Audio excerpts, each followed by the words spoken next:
नमस्कार, मैं हूं पवन त्यागी।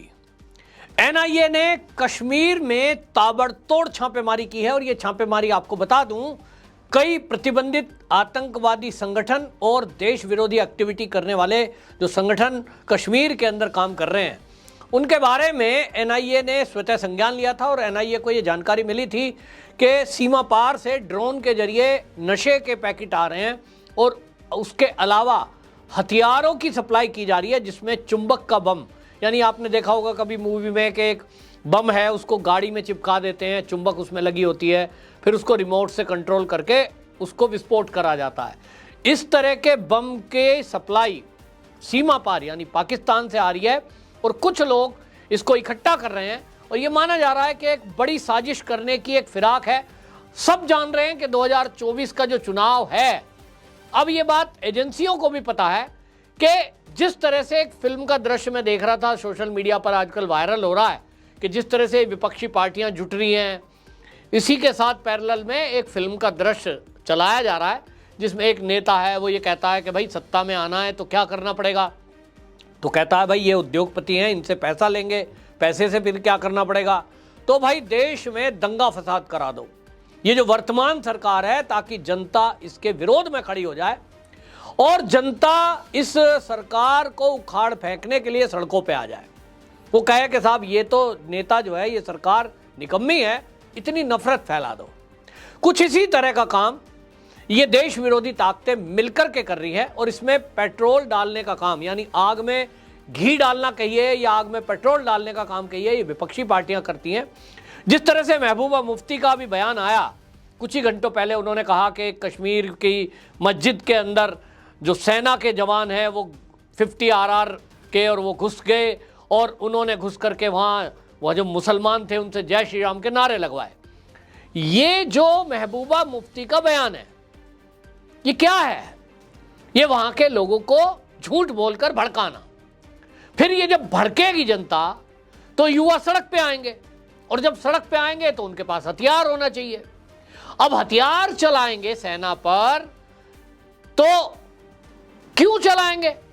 उसका जवाब है कि पहले उन्हें नशे की लत में डुबो दो, पहले उन्हें नशा दो ताकि नशा करके उनका दिमाग काम करना बंद कर दे और नशे के गुलाम हो जाए। जब वो नशे के गुलाम हो जाएंगे उसके बाद उनसे कहो भाई देखो अब आपको ये हजारों रुपए की जो ड्रग हम सप्लाई कर रहे हैं ये फ्री में मिल सकती है, लेकिन आपको सेना पे हमला करना है, आपको टारगेट किलिंग करनी है। और इस तरह की इनपुट्स एनआईए के पास थी कि इस तरह के कुछ जाल बुने जा रहे हैं, ऐसे कुछ युवाओं को भड़काने का काम जहां एक तरफ राजनीतिक पार्टियां कर रही हैं, वहीं फिर से कश्मीर घाटी को अशांत करने के लिए और एक दुनिया में नैरेटिव बनाने के लिए 2024 के चुनाव को डिस्टर्ब करने के लिए इस तरह का काम किया जाएगा। इस पे आपको बताएं एनआईए ने जो रेड की है उस रेड में आपको बताएं पुलगाम,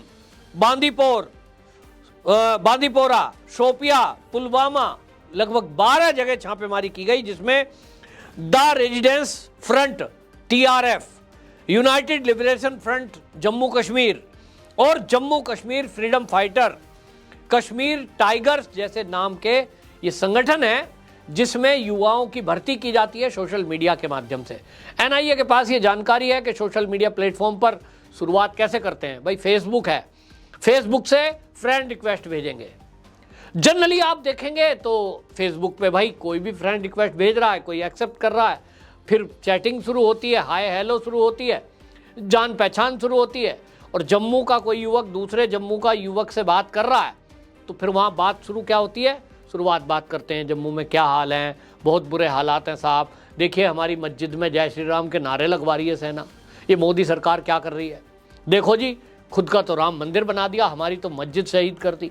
इस तरह की ब्रेन वॉश किया जा रहा है सोशल मीडिया प्लेटफॉर्म पर। फिर चाहे वो इंस्टाग्राम हो, फिर चाहे वो ट्विटर स्पेस हो, ट्विटर स्पेस में सुनता हूँ मैं, स्पेस बनाएंगे उसमें कश्मीर के लोग जुड़ेंगे, उर्दू में हेडिंग लिखा होगा तो वैसे ही जानकार लोग जुड़ते हैं और जब जुड़ेंगे तो नैरेटिव बिल्ड करने वाले लोग क्या करते हैं, और भाई कश्मीर में देखिए क्या हो रहा है, धारा 370 हट गई, इसके बाद से नौकरी नहीं है, कोई कॉलेज नहीं बना है और आर्मी लगा रखी है साहब। मतलब कुल मिला के एक नैरेटिव बनाया जाता है दिमाग में ये बात डाल दी जाती है कि धारा 370 हटने के बाद से हमारा कोई भला नहीं हुआ है। जबकि सबसे बड़ी बात क्या है?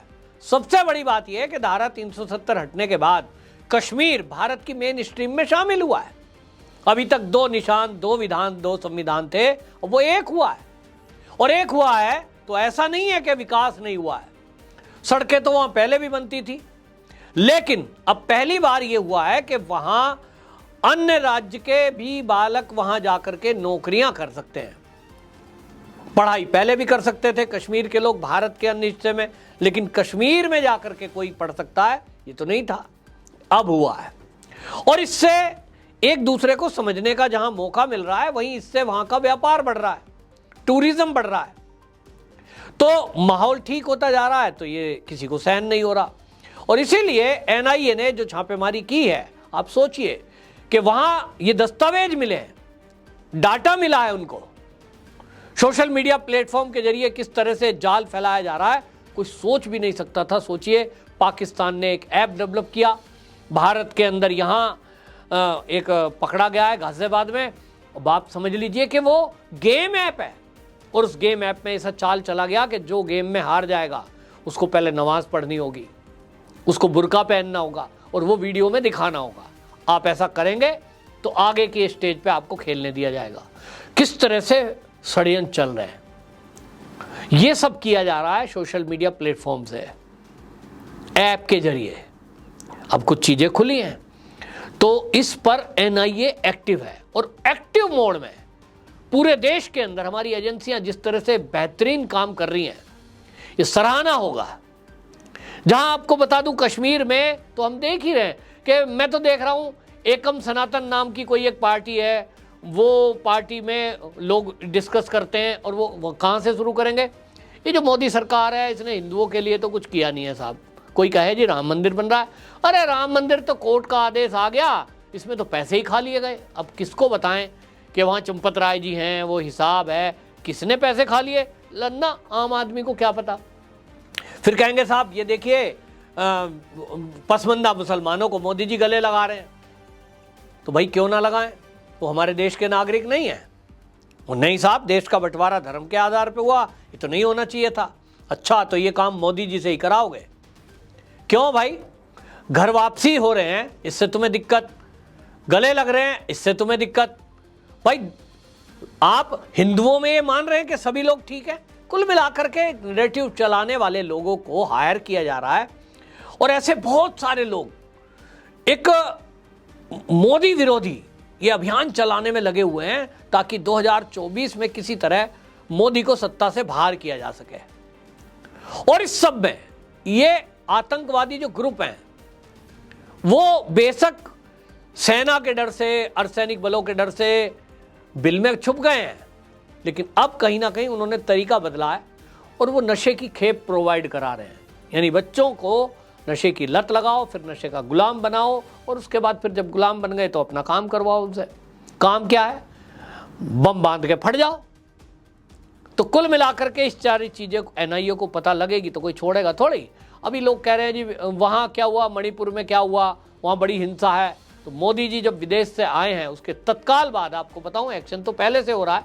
अमित शाह जी ने भी आश्वासन दिया वहाँ के जो सीएम हैं उनको, और उनको ये कहा था आप चिंता ना करिए, केंद्र सरकार ने पूरी तरह से वहाँ ध्यान रखा हुआ है। और इस सब में ये सब चल रहा है। तो आपको बता दूं कि अब तक वहाँ हो क्या गया है, 12 बंकर ऐसे नष्ट किए हैं, जिनमें वो कहा जा रहा है कि वो तो जी कुकी आदिवासी हैं, और वो तो साहब जो है वो वहाँ नाराज हो गए, नागा समुदाय है। लेकिन असलियत देखिए तो वो आतंकवादी है।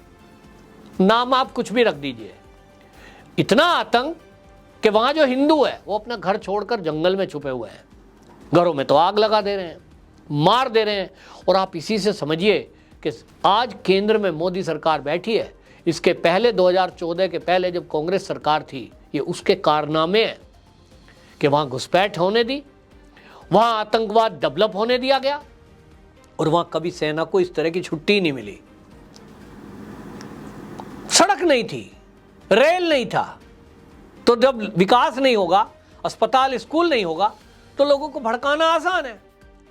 लेकिन अब मोदी जी और अमित शाह ये डिस्कस कर चुके हैं। और आपको बताऊं, पूर्वी इम्फाल और विष्णुपुर, कागपोकरी, चूड़ाचंद्रपुर, ककचिंग, ये जिले जो हैं इसकी खबर आई है। और इसमें आपको बता दूं 51 mm और 84 mm के मोर्टार ये पाए गए हैं। इसी तरह IED 1100 अवैध हथियार बरामद हुए हैं, 13,702 गोलियां, 250 बम ये बरामद हुआ है। और वहां अभी तक लगभग 200 से अधिक ऐसे जो आतंकवादी हैं उनको सेना ने ऑपरेशन करके गिरफ्तार किया है, बंकर नष्ट किए। लोगों के अंदर अब आ रहा है, क्योंकि पहले तो डरे हुए सहमे हुए थे, लेकिन अब सेना को फ्री हैंड दिया गया है कि कोई भी इस तरह के लोग हैं उन्हें बख्शा ना जाए। तो कुल मिला के एक सख्त एक्शन हो रहा है, पूरे देश पे नज़र बनी हुई है। लेकिन आपको ये भी ध्यान रखना होगा कि आप देखिए, कश्मीर हो या मणिपुर हो या पंजाब हो, ये जो बीमारी है जो आज सामने आ रही है, ये कब से चल रही है।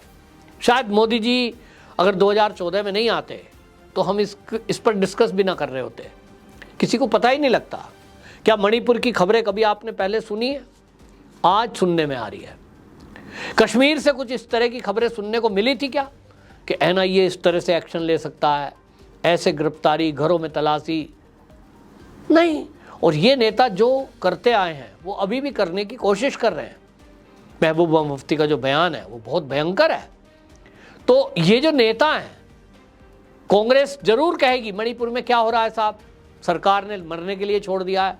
अरे भैया, वो बीमारी जब से फैल रही थी, आप 65 साल सत्ता में रहे, आपने क्या किया? इसका कोई जवाब नहीं देगा। कुल मिलाकर के अब वहां जब एक्शन हो रहा है सेना का, तो सेना के एक्शन से जरूर बौखलाए हुए हैं। तो कुल मिला के एक अच्छा एक्शन है और इसमें जल्दी रिजल्ट आपको मिलेगा।